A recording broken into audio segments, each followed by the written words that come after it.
During afternoon tea, there's a shift in the air, a bone-trembling chill that tells you she's there. There are those who believe the whole town is cursed, but the house in the marsh is by far the worst.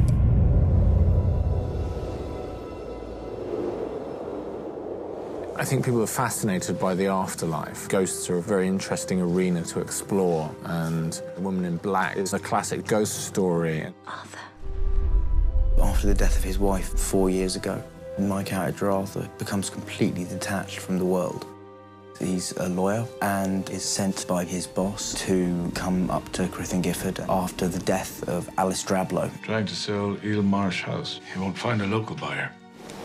Good evening. I have a room booked until Sunday. Well, we're back to the rafters.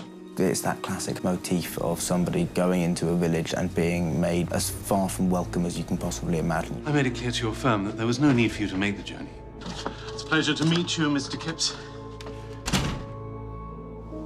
He ends up at this remote house where he sees the ghost of a dead woman. I saw a woman. I can assure you no one goes there. She wants revenge for something that happened to her, and she's completely unable to let this go. She cannot move on. That's why she stays haunting the people. Whenever she's been seen, something horrible happens.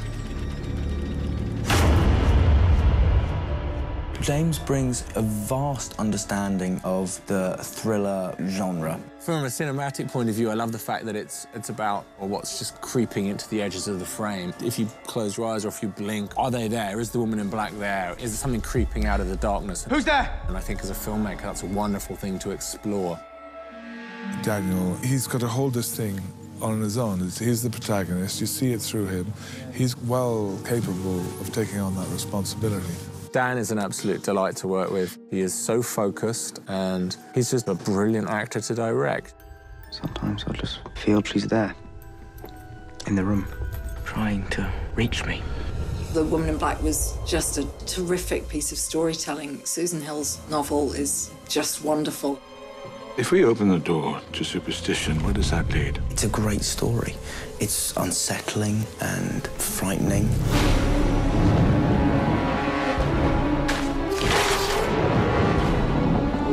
It's a film to make you afraid of the dark, definitely.